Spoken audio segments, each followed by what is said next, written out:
Greetings, YouTubians, and welcome back to Wayne Sharp World, where today we are taking a look at another brand new offering coming out of Artisan Cutlery that is more on the premium side of things. But before we take a look at this, I want to let you guys in on a pre-order that is now live and ready to go, and it is for another run of this knife right here, the Aurora Knife and Tool Truffles. This has been one of my most enjoyable knives this year. I love the lock, love the blade shape. The design in general is very, very attractive, very clean to me. Love that Tonto blade with a very good hollow grind.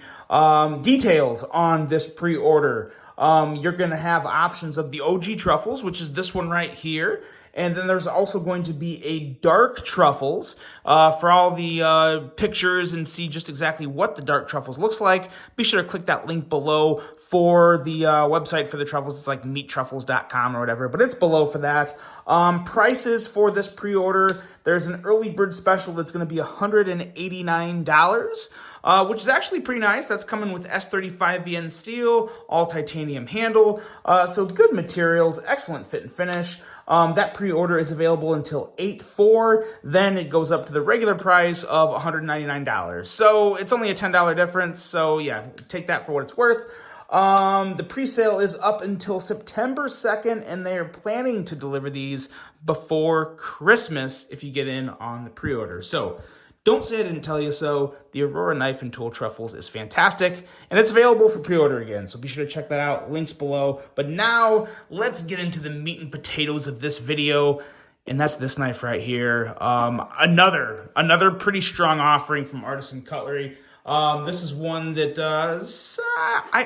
I feel like I shouldn't say it surprised me, because it's getting to the point to where the premium offerings coming out of Artisan Cutlery, very, very few of them miss. They haven't missed in quite a long time, in my opinion. This one is no exception. This is the Artisan Cutlery Banjara. Now, before I go any further into this review, I want to thank you guys for tuning in today. If you like what you see, please do me a huge favor. Hit that subscribe button, follow along, and I will continue to bring you the content. Now, let's take a look at some overall specs on this knife right here.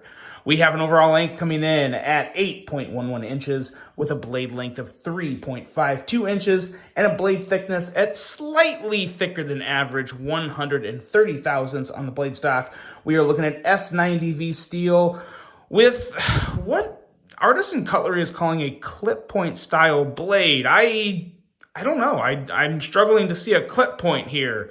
You guys tell me, does this fall in line of a clip point? I feel like it's something more than a clip point, maybe a Persian style blade. I don't know.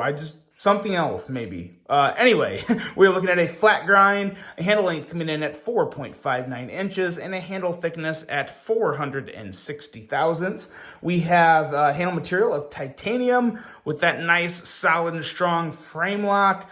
User of a right hand only tip up carry, weight coming in at 4.55 ounces.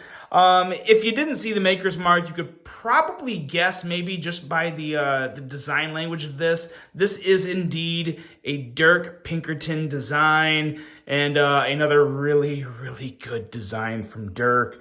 Price coming in at $199.99, which, as we've pretty much established, just the going rate nowadays for the premium offerings coming out of Artisan Cutlery. And again, like I said, they haven't been missing. They've been very, very nice.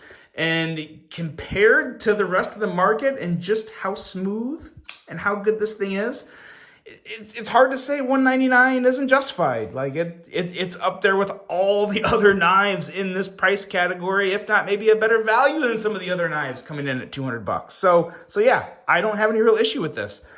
Size comparisons here. Let's see what we got to compare it with. Let's bring out the Kaiser Escort. And let's also bring out the, what do we got here? What do we got? Here's a good one. The Civivi Praxis. I always try and just find, knives that I feel like a lot of people own. As you can see, smaller than the Praxis, slightly bigger than the Escort. What else do we got here? Let's bring out a Pyrite. If it's a CJRB, yeah, Artisan, same family. That may give you an idea. Much bigger than the Pyrite, as you can see. This is definitely not a small knife. Kind of get some tactical vibes from this guy.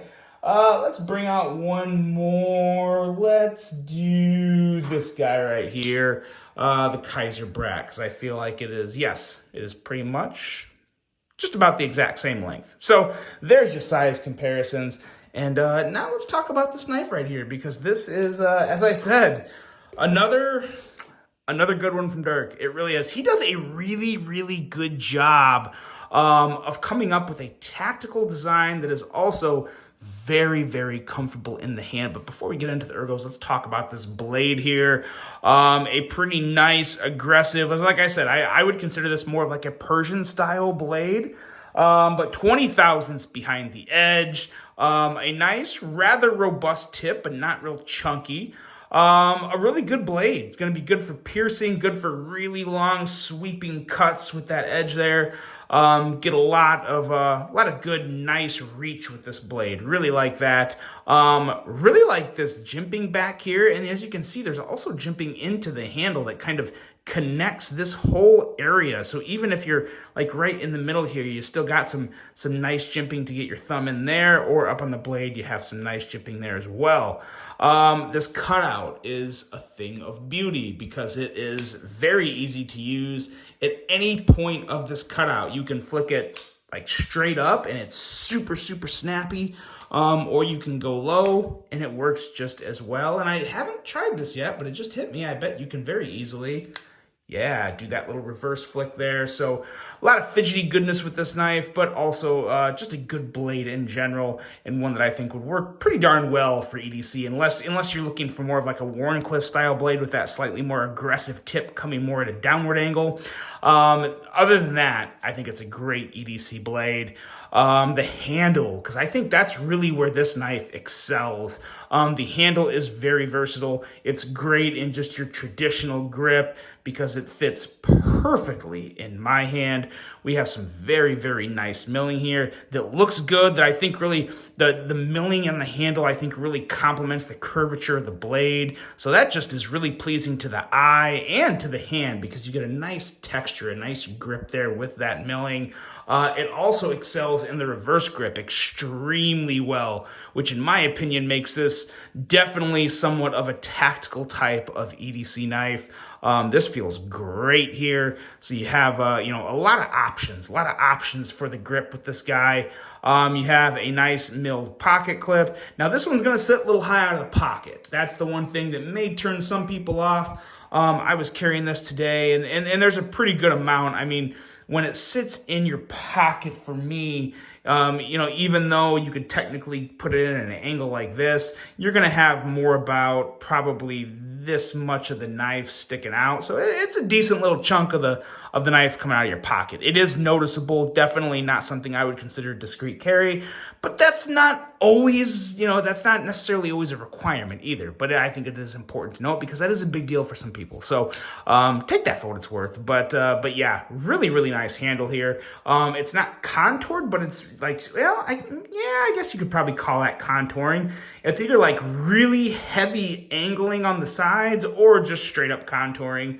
It could probably go either way, but nonetheless, there is some shaping going on in there to fit well in the hand, and they did a really good job of it.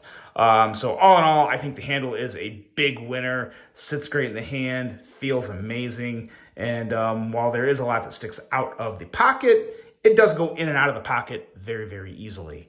Now the action, yeah.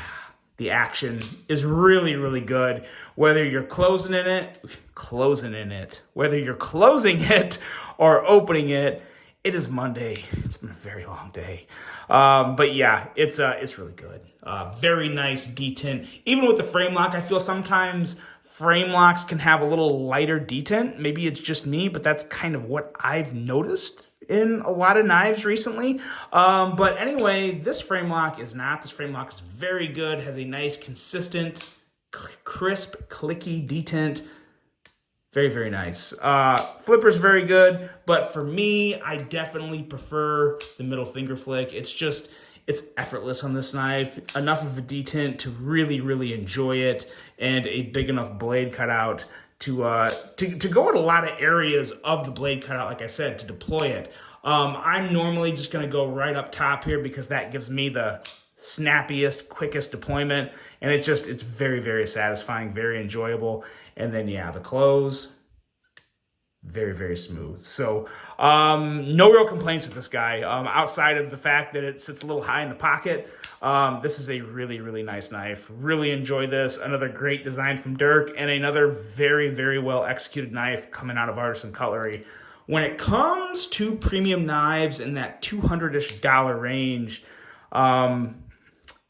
yeah, Artisan Cutlery is just hitting it. They're just, I mean, they are in full stride because there have been so many good ones come out this year. Again, this is just the latest one until the next one comes out probably next month. But that's the Banjara, guys. Let me know what you think of that. Really hope you enjoyed it. Be sure to check out that new Truffles pre-order that's available now. And that's it, guys. Hope you all had a great Monday. Hope you have a great rest of your day. And until the next one, I'm out.